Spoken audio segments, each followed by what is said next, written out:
하겠습니다. 신약성경 320페이지 빌립보서 3장 10절에서 14절까지의 말씀 함께 보도록 하겠습니다. 빌립보서 3장 10절에서 14절까지 말씀 제가 봉독하겠습니다. 내가 그리스도와 그 부활의 권능과 그 고난의 참여함을 알고자 하여 그의 죽으심을 본받아 어떻게 해서든지 죽은 자 가운데서 부활에 이르려 하노니 내가 이미 얻었다 함도 아니요 온전히 이루었다 함도 아니라 오직 내가 그리스도 예수께 잡힌 바 된 그것을 잡으려고 달려가노라. 형제들아, 나는 아직 내가 잡은 줄로 여기지 아니하고 오직 한 일, 즉 뒤에 있는 것을 잊어버리고 앞에 있는 것을 잡으려고 표대를 향하여 그리스도 예수 안에서 하나님이 위에서 부르신 부름의 상을 위하여 달려가노라. 아멘. 오늘은 그의 죽으심을 본받아 이러한 제목으로 부활절 말씀 선포하도록 하겠습니다. 일단 저희들이 부활절에 대해서 조금 알아봐야 될 필요가 있을 것 같아요. 조금 공부 좀 한번 해볼게요. 사실은 부활이라는 자체가 우리 그리스도인들에게는 굉장히 중요한 내용이고요. 또 소망이고 또 기독교의 출발이라고 할 수 있는 것도 예수님의 부활과 또 초대교회가 형성될 수 있었던 것도 제자들과 그를 따르는 분들이 부활의 소망이었기 때문에 사실 부활은 그리스도교 또 우리가 믿는 신앙 안에서 정말 중요한 부분을 차지하는 부분입니다.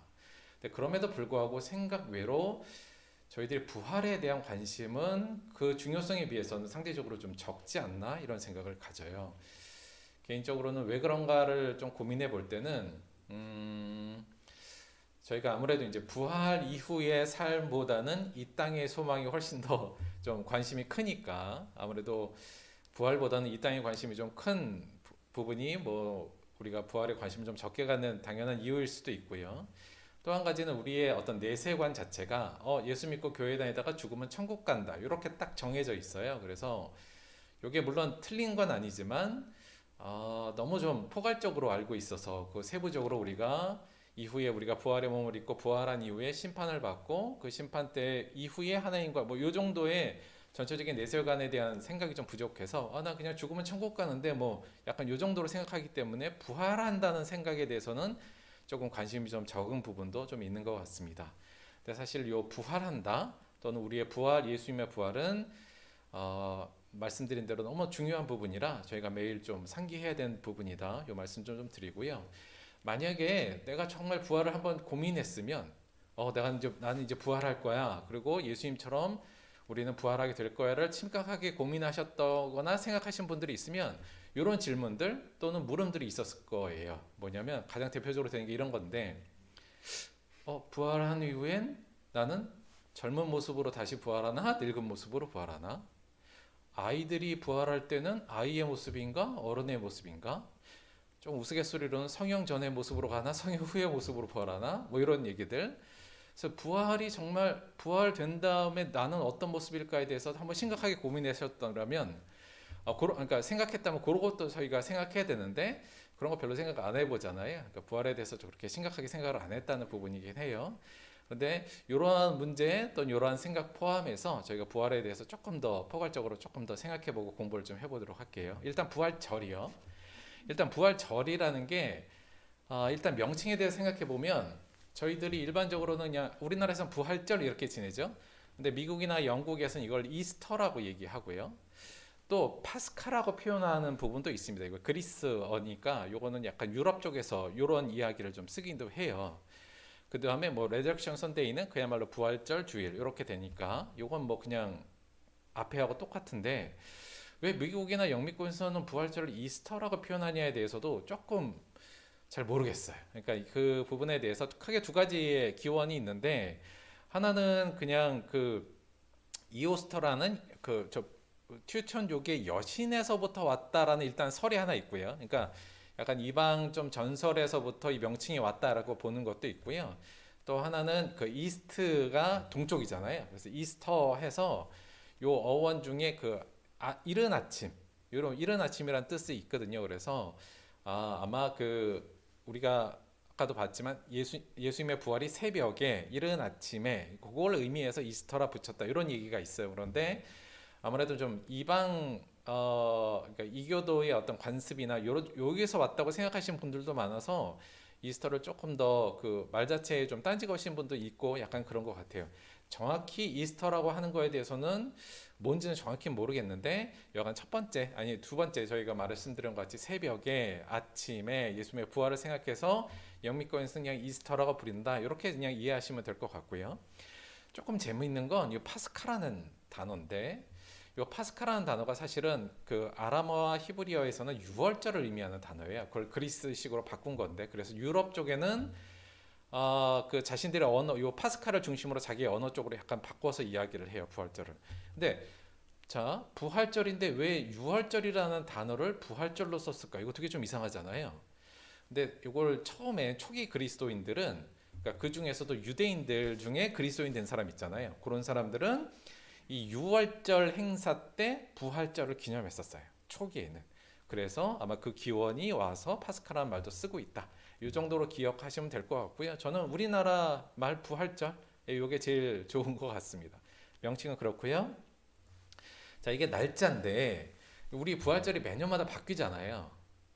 아시죠? 부활절이 딱 뭐 크리스마스처럼 12월 25일 이렇게 정해진 게 아니라 부활절은 계속 변해요. 그렇죠? 매년. 왜 변하냐면 부활절을 우리가 어떻게 정하냐면 춘분이 지나고 만월 후 첫 주일이 부활절로 지키기로 했어요. 그러니까 이게 AD 325년에 니케아 공의회라는 종교 회의에서 이렇게 이제 정해서 그 이후로 이렇게 쭉 하고 있는 거예요. 그러니까 춘분이 음력이잖아요. 그러니까 음력이니까 이게 계속 바뀌기 때문에 춘분을 기준으로 하기 때문에 매년 좀 바뀌고 있어요, 현재. 근데 좀 생각해 보면 이래요. 이상하다. 왜 춘분이 그 예수님의 부활을 기념하는 거에 기준점으로 들어왔을까? 왜 그럴까요? 춘분. 춘분이 그 낮의 길이와 밤의 길이가 같아지는 고절기 딱이잖아요. 사실 요 춘분하면 뭐냐면 유대인들의 새해 시작은 춘분에서 시작해요. 그러니까 이제 낮과 밤이 같으니까 그 해를 그때를 이제 새해 시작으로 봤던 것 같아요. 자, 그런데 재밌는 건 뭐냐면 재밌는 건 아닌데 그 유대인들의 그 가장 그 큰 축제가 유월절이잖아요. 근데 유월절이 언제냐면 요 춘분이 지나고 첫 보름달이 떴을 때 유월절을 해요. 그래서 이거를 유대인들에게 니산월이라고 부르고 그 14일이 유월절이에요. 그러니까 춘분 후에 처음 보름달이 뜰 때가 유월절이거든요. 근데 그때 유월절에 예수님이 언제 돌아가셨어요? 유월절에 돌아가셨잖아요. 그래서 예수님의 부활도 이 유월절과 연관돼서 계속 갈 수밖에 없는 그런 상황이에요. 자, 그럼 여기서 퀴즈 하나 들어볼까요? 예수님이 돌아가셨고 무덤에 들어가셨던 그날의 달은 무슨 달이었을까요? 보름달. 당연히 보름달이겠죠. 지금 그렇게 6월짜리 그 보름에 하는 거니까 오늘 새벽의 달은 어떤 달이었을까요? 거의 보름달. 그렇죠. 왜냐하면 지금 그거 지나고 주일로 저희가 지나는 거잖아요. 그래서 부활절 달은 늘 밝을 수밖에 없어요. 다음 부활절에도 그거 한번 꼭 확인해 보세요. 여간 그래서 이렇게 되기 때문에 지금 부활절 날짜는 저희가 한 3월 20 요거에 따르면 우리 역으로 하면 3월 후반부터 4월 후반까지 좀 왔다 갔다 해요. 그래서 그렇게 돼서 이렇게 하는구나. 근데 그 당시에는 유대인들은 유월절을 지켰고요.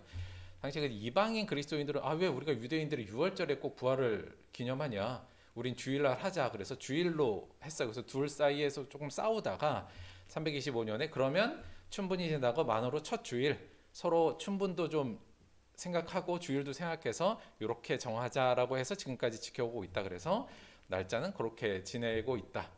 그렇게 바뀌고 있다. 그 정도 상식적으로 알아두시면 될 것 같고요.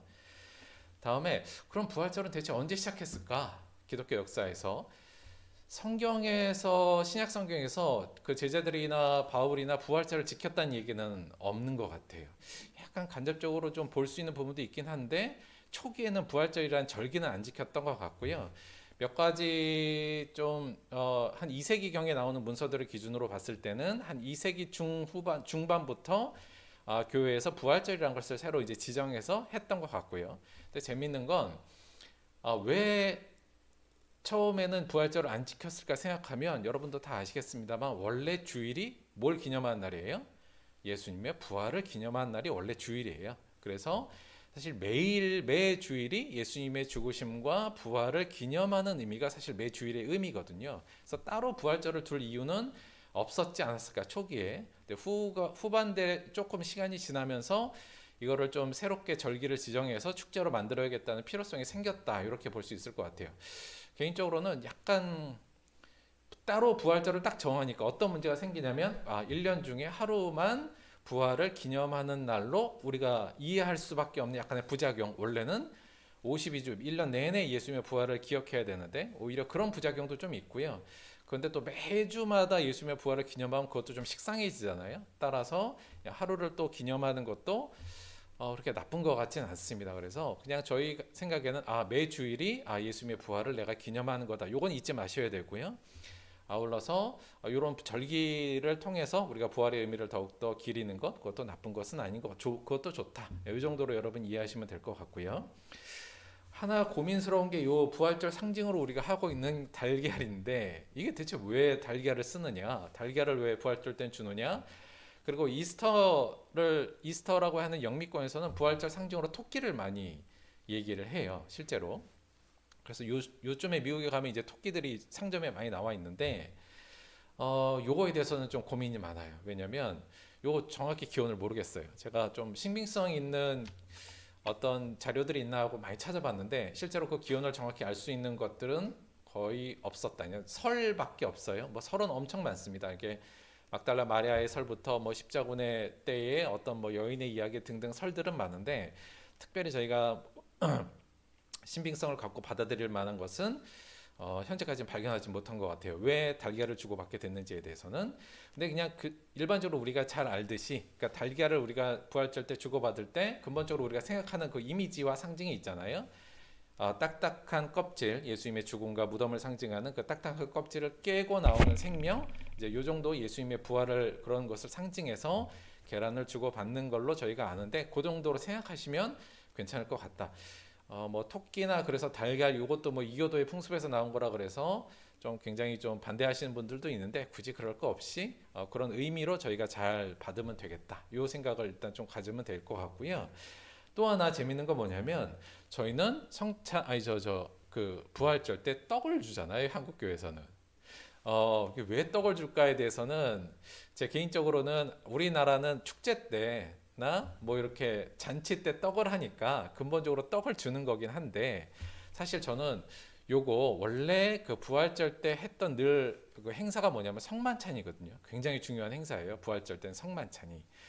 그래서 저희가 늘 성만찬 때 하는 떡을 예수님의 몸을 상징하는 떡을 부활절 때 주는 것. 왜냐하면 예수님의 몸이 깨어지고 그걸 통해서 부활하신 몸으로 새롭게 태어났으니까 예수님을 상징하는 떡을 부활절에 주는 것은 단순한 잔치적인 어떤 모습이 아니라 굉장히 중요할 수도 있다. 그래서 우리식의 좋은 상징으로도 저희가 좀 발전시켜도 괜찮을 것 같다. 왜냐하면 우리가 성찬에도 보통 이런 떡을 사용하니까요.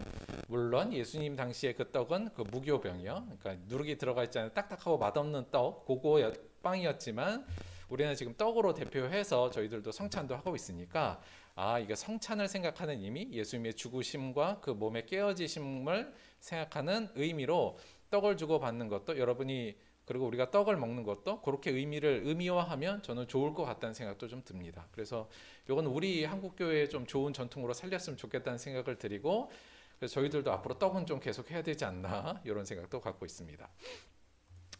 부활절의 의의에 대해서는 사실 지난번 부활절 때도 이 말씀을 좀 드렸어요. 크게 세 가지 정도로 간단하게 좀 볼 수 있는데 첫째는 부활절 때 저희가 꼭 기억해야 되는 것은 예수님의 부활하셨다는 사실을 기억하고 감사하는 것. 과거적으로요. 또 미래적으로는 우리 또한 예수님처럼 부활할 것이라는 소망을 가져야 된다는 것.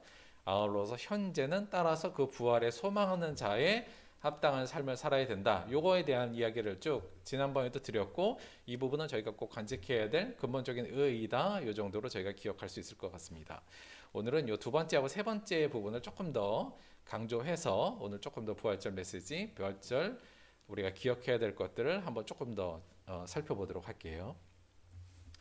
자, 일단 이거 한번 생각해 볼게요. 부활하신 예수님의 신비 이 부분이에요. 뭐냐면 예수님께서 우리가 다 알다시피 십자가에 달려 돌아가시고 3일 만에 부활을 하셨는데 부활하신 이후에 예수님의 모습이 그리고 부활하신 몸이 굉장히 좀 신비한 그 부활의 과정이 굉장히 신비성이 담겨 있어요. 뭐냐면 첫 번째 부활하신 예수님의 몸은 이전의 몸과 달랐다는 겁니다. 이 부분이 아마 우리가 아까 말했지만 부활하면 성령 전이야 후야 내 모습이야 내가 뚱뚱할 때야 홀쭉할 때야 이런 부분하고도 해소될 수 있는 부분인 것 같아요. 뭐냐면 예수님이 부활하시긴 하셨는데 예수님이 부활하신 이후는 이전의 모습과 달랐다는 것이 성경의 증언이에요. 좀 볼게요. 자, 요한복음 20장 14절 15절 이 말을 하고 뒤로 돌이켜 예수께 서 계신 것을 보았으나 이거 지금 누구냐면 막달라 마리아예요. 예수님의 측근 중에 측근이었어요. 막달라 마리아가 부활 이후에 예수님을 만나요. 근데 보았으나 예수이신 줄을 알지 못하더라 이렇게 나와요. 예수께서 이르시되 여자여 어찌하여 울며 누구를 찾느냐 하시니 마리아는 그가 동산지기인 줄 알고 이르되 주여 당신이 옮겼거든 어디에 두었는지 내게 이르소서 그리하면 내가 가져가리이다. 물론 이때 마리아가 경험이 없어서 예수님을 잘 못 알아봤나 이렇게 생각할 수도 있는데 실제로는 보았으나 예수인지를 알지 못했다는 내용이 정확하게 좀 표현되어 있는 것으로 보면 측근인데 단지 3일 이후에 예수님을 못 알아봤다는 게 조금 이상한 느낌이 좀 들어요. 두 번째는 그 엠마오로 가는 두 제자들을 예수님이 만나는 장면이 나오는데 거기도 마찬가지예요. 뭐라 그러냐면 그들이 서로 이야기하며 문의할 때 예수께서 가까이 이르러 그들과 동행하시나 그들의 눈이 가리어져 그인 줄을 알아보지 못했다 이렇게 나와요. 그러니까 일반적인 눈으로는 예수님이 부활하신 예수님을 사람들이 못 알아본 거예요. 그전까지는 다 함께 늘 있고 예수님을 늘 바라보고 있던 사람들이 부활하신 예수님은 일반적인 눈으로는 지금 못 알아봤다는 내용이 나오거든요.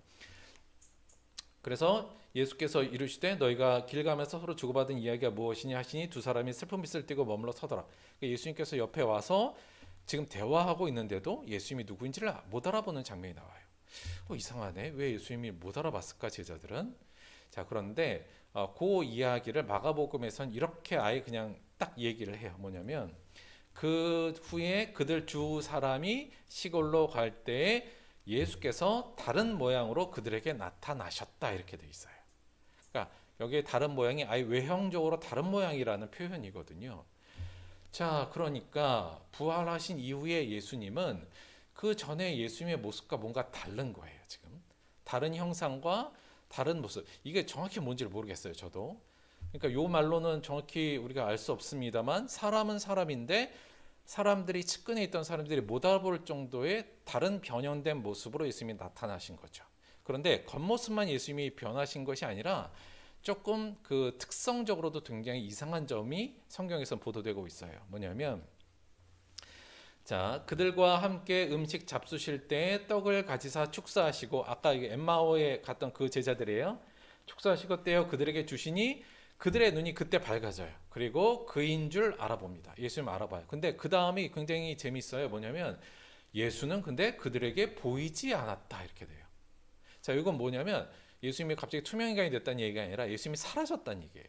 그러니까 성찬을 그 엠마오로 간 두 제자가 예수님과 함께 머물러서 성경을 배우고 성찬을 했더니 눈이 떠져서 그때 알아봅니다. 이분이 예수님이네 이렇게 알아봤는데 그 순간 예수님께서는 사라져 버려요. 그러니까 그들이 뭐라 그러냐면 그들이 서로 말하되 길에서 우리에게 말씀하시고 우리에게 성경을 풀어줄 때 우리 마음속에 뜨겁지 아니하더냐 이러면서 화제는 전화됩니다. 갑자기 예수님께서 계시다가 눈앞에서 사라진 사건이에요. 근데 이것만 있는 것이 아니라 예수님이 제자들에게 들어오는 제자들을 만나는 장면인데 그날 곧 안식 후 첫날 저녁에 제자들이 유대인들을 두려워하여 모인 곳의 문을 다 닫아놨어요. 유대인들한테 잡히면 안 되니까 모든 문을 다 닫아놓고 굳게 잠궈놨는데 예수께서 오사 가운데 서서 이르되 너희에게 평안이 있을지어다 이렇게 얘기를 해요. 그러니까 이것도 좀 불친절하게 이야기가 되어 있지만 여가 문이 다 닫힌 상태였는데 갑자기 예수님께서 불쑥 지금 제자들한테 쑥 들어오시는 장면으로 얘기되거든요. 이 얘기는 뭐냐면 예수님이 부활하셨는데 겉모습만 바뀐 것이 아니라 우리 인간들이 갖고 있는 이런 어떤 공간적인 제약들 물리적인 제약들을 지금 다 없어진 모습으로 지금 나타나시군요. 갑자기 사라지기도 하고 이 말로 하면 좀 벽을 그냥 뚫고 들어오신 느낌으로 나오니까 이게 뭐지? 이런 생각이 드는 거예요. 자, 이렇게 되면 예수님의 몸은 분명히 그전과는 다른 몸이었다고 보여요. 그러니까 우리가 예전에 우리가 늘 그렇게 생각하잖아요. 아까 같이 내가 젊은 모습으로 태어나냐, 늙은 모습이 있냐, 뚱뚱하냐, 뭐 이런 거 그런 게 별 의미가 없고 사실 이 부활 이 부분 때문에 그래도 우리가 뼈는 남아 있어야 되니까 화장은 하면 안 된다. 그래서 기독교식으로는 그냥 매장을 해서 뼈라도 남겨 있어야 우리가 부활할 거야. 이제 이런 생각도 많이 가졌던 때가 있었거든요.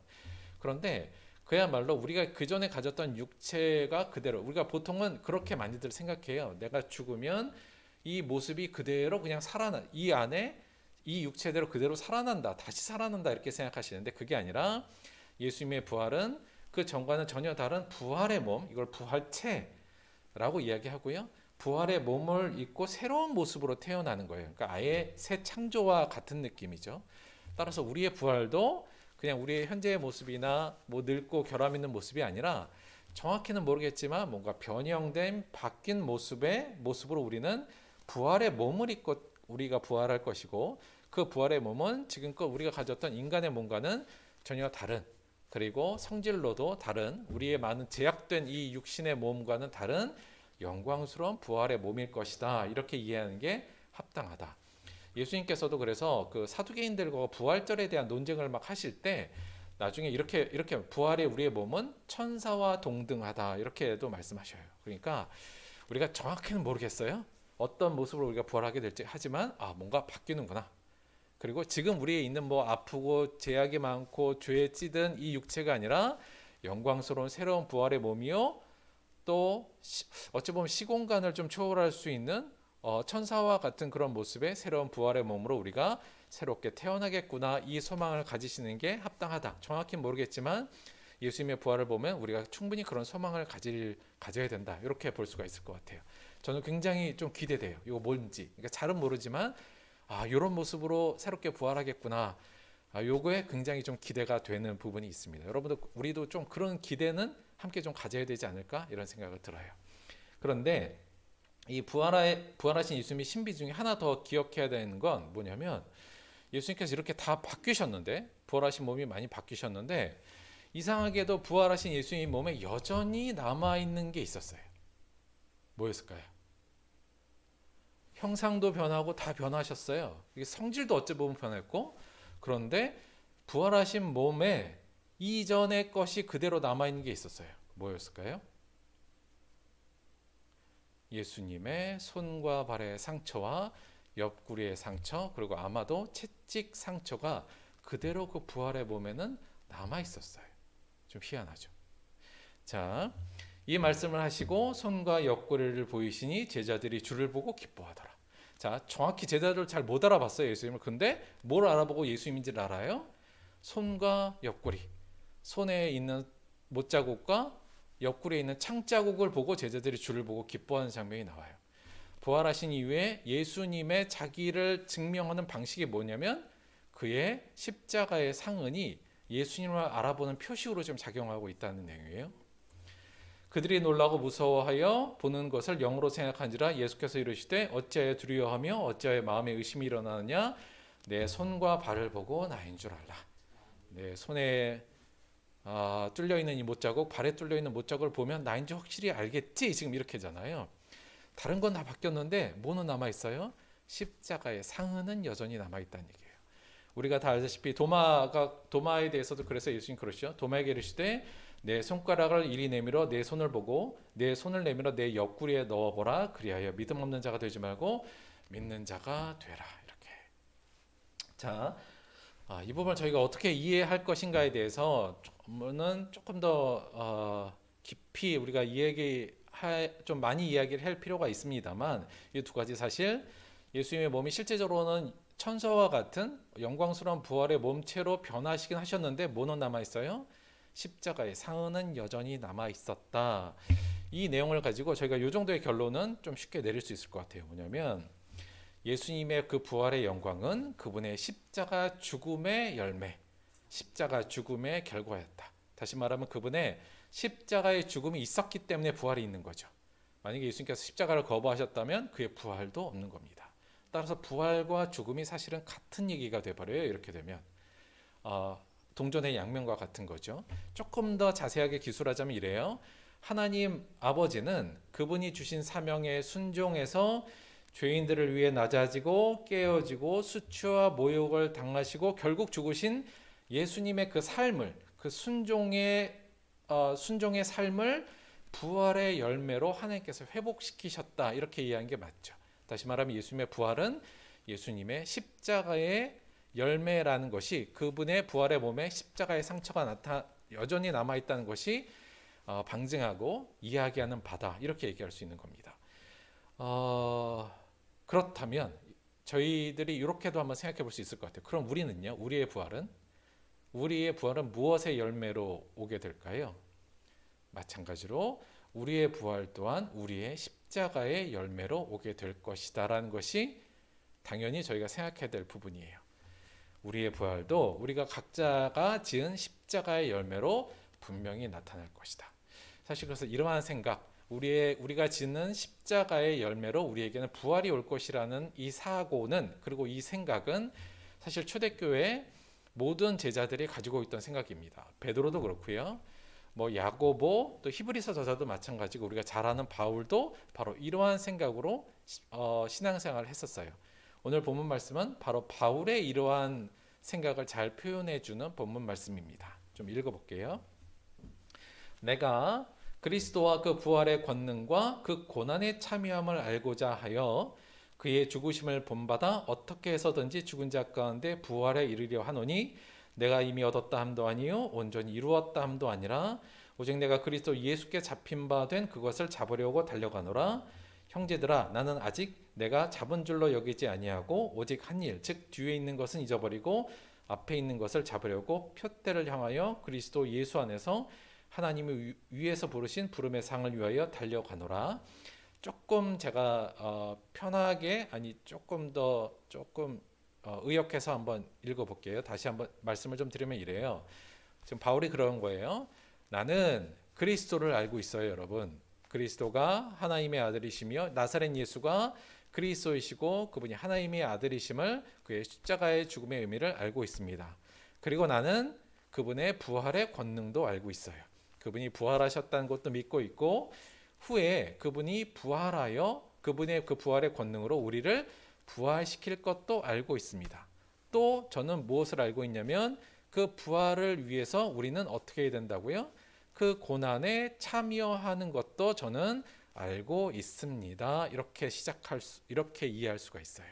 그러니까 지금 바울이 뭐냐면 부활의 권능과 그 고난에 참여함을 지금 같이 놓고 있잖아요. 그러니까 그 고난에 참여함이 곧 그 부활의 권능에 들어가는 하나의 조건과 기본으로 보고 있다고 얘기할 수 있어요. 그러니 지금 사도 바울이 해야 하는 건 뭐예요?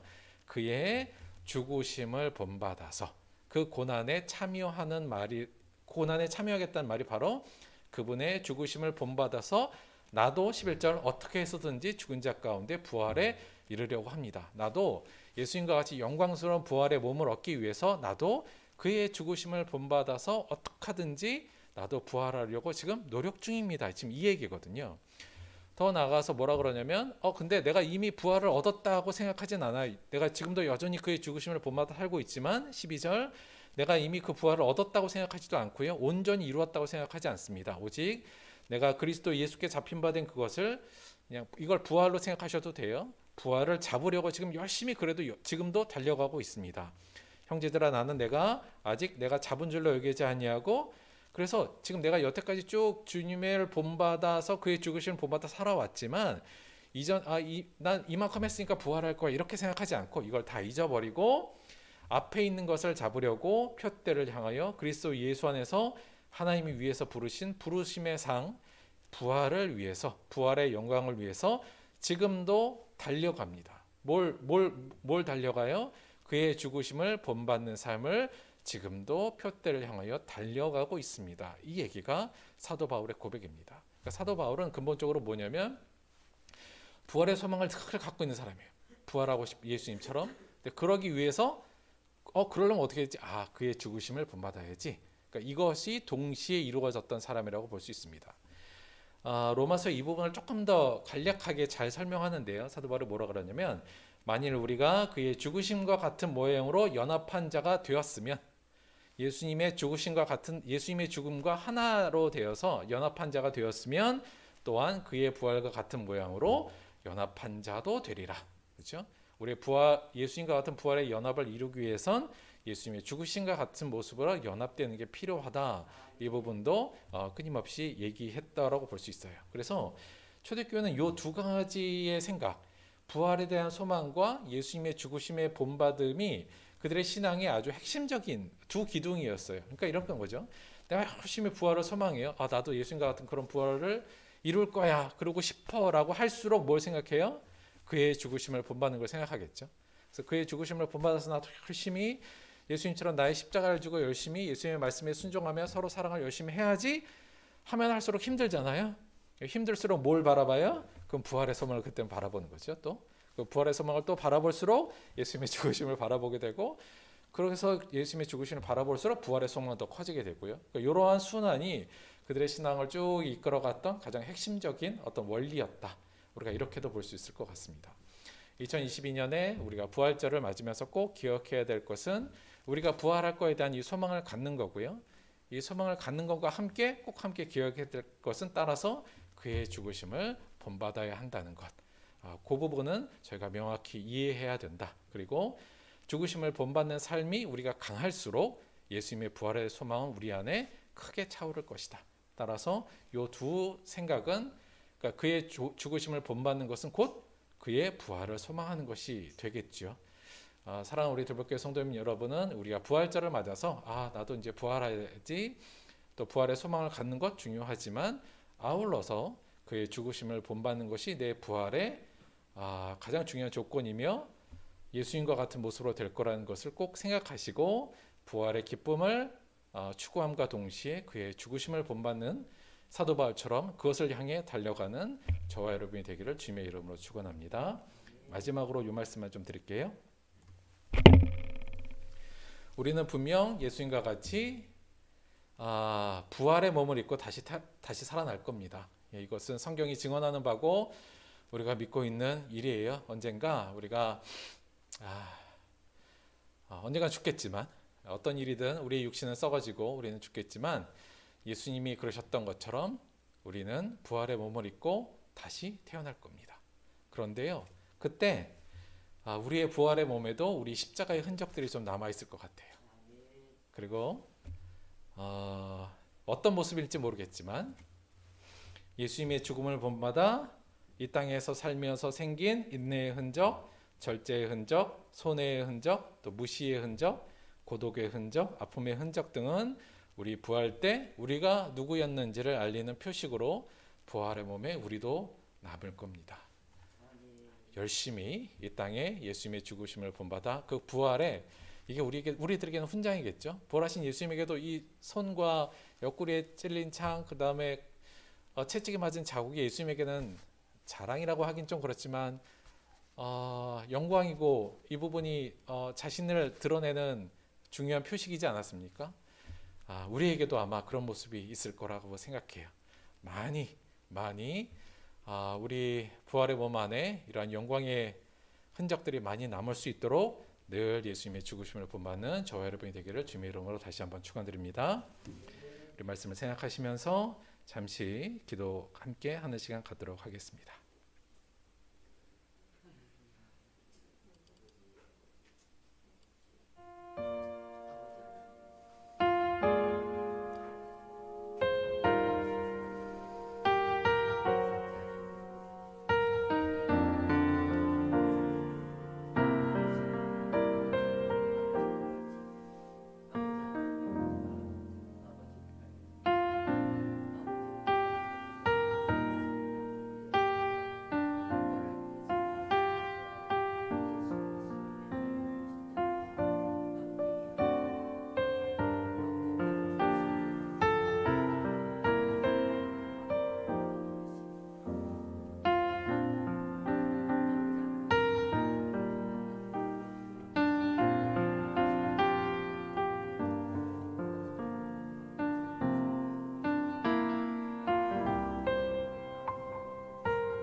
하나님, 저희가 때로는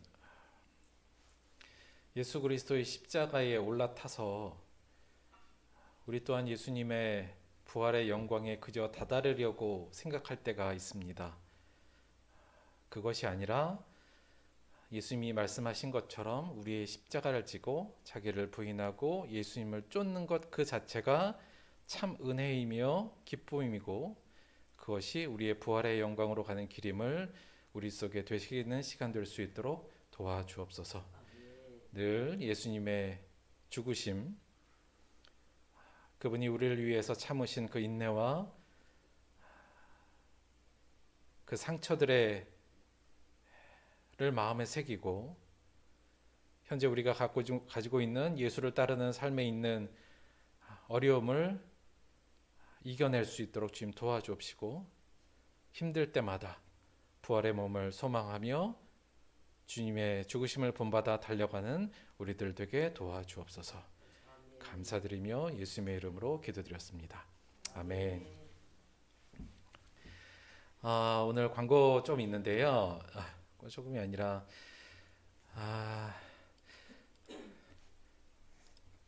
자, 오늘 저희 그 부활절이라 뭐 다들 잘 해주셔서 저희가 조금 준비한 거 있어요.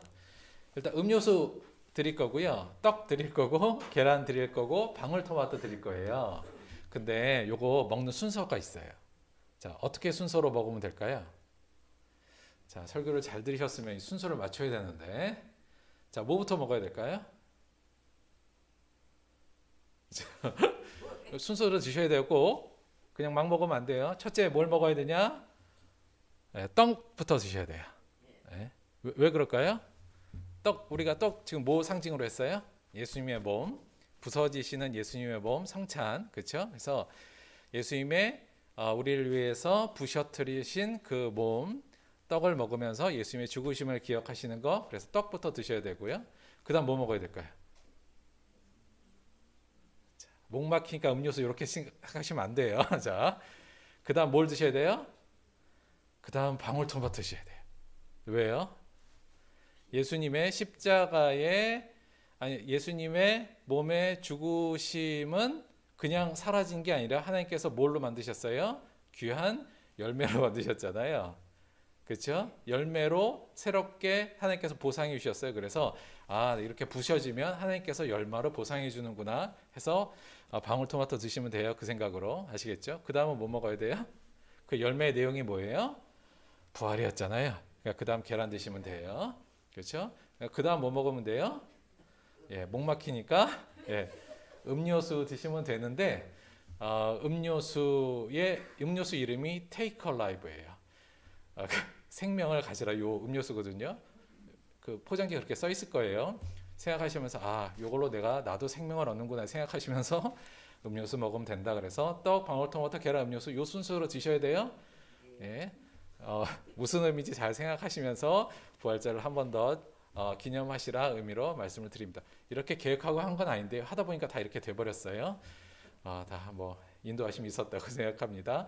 저희 아시겠습니다만 이제 거리두기는 철폐되는 것 같아요. 그래서 교회 것들도 이제 약간 좀 교회는 약간 서서히 좀 풀어주는 것 같아요. 그래서 조금 저희가 좀 편해질 수 있고 좀 정상적으로 갈 수 있다는 생각은 듭니다. 근데 마스크는 계속 써야 되니까 마스크는 쓰고, 아무래도 그래도 아직은 확진들이 많이 있기 때문에 저희가 조금씩 풀어가는 방향으로 하도록 할게요. 아직은 우리가 마스크 쓰고 조금 더 조심하는 모습으로 했으면 좋겠고, 잘 풀려서 저희가 여름에는 정말 마스크도 벗고 함께 찬양도 하고 그런 거 기대하고 소망하도록 하겠습니다.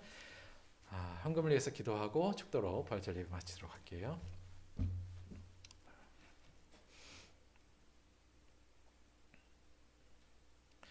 아무도 예수님의 길에 대해 알지도 못하고 동조하진 않았으나 예수님은 그 좁은 길, 그 십자가의 길을 하나님에 대한 순종과 충성, 그리고 우리들에 대한 사랑으로 묵묵히 걸어가셨습니다. 그리고 그 십자가의 피 흘리심과 죽으심으로 우리의 죄를 사하시고, 그 순종의 열매로 하나님께서는 예수님을 부활의 몸으로 부활시키셨습니다. 이 사실을 알고 있는 우리가 이제 그 예수님과 같은 부활의 몸을 추구하고 소망하며 우리 또한 예수님과 같은 그 십자가의 길, 그의 죽으심의 길에 동참하려고 합니다. 주님, 우리들이 이 땅에 누리고 싶고 이 땅의 욕심들과 이 땅의 것들을 소망하지 않게 하시고 그것보다 하나님의 말씀을 더 소망하며 주님의 명령을 더 가슴에 품고 우리가 조금 더 사랑하고 조금 더 낮아지며 조금 더 정의롭고 조금 더 모든 일을 사랑할 수 있는 자가 될 수 있도록 도와주옵소서. 그 속에 늘 우리 안에 부활의 소망을 갖게 하시고 그것으로 넉넉히 힘을 얻어 이 경주를 완주하는 우리들 되게 도와주옵소서. 우리의 이러한 표상이 되신 예수님의 부활의 날을 기념하며 우리가 다시 한번 이것을 기억합니다. 잊지 않는 자 되게 도와주옵소서.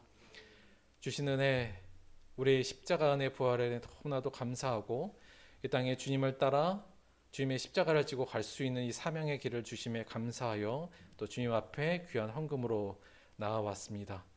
이 예물을 통해 우리가 더욱더 주님을 본받는 그의 죽으심을 본받는 사람으로 변화될 수 있도록 인도하여 주옵시고 쓰인 손길 위에 예수님의 십자가의 은혜와 부활의 영광이 전파될 수 있도록 함께하여 주옵소서. 감사드리며 예수님의 이름으로 기도드렸습니다. 아멘. 지금은 우리 주 예수 그리스도의 은혜와 아버지 하나님의 영원하신 사랑과 보혜사 성령님의 내주 교통하심이 우리도 예수님처럼 부활할 것을 강력히 소망하며 오늘도 그의 죽으심을 본받아 열심히 달려가기로 결단하는 사랑 우리 모든 들복교회 성도들의 삶 속에 지금부터 영원토록 함께하기를 간절히 축원드리옵나이다. 아멘.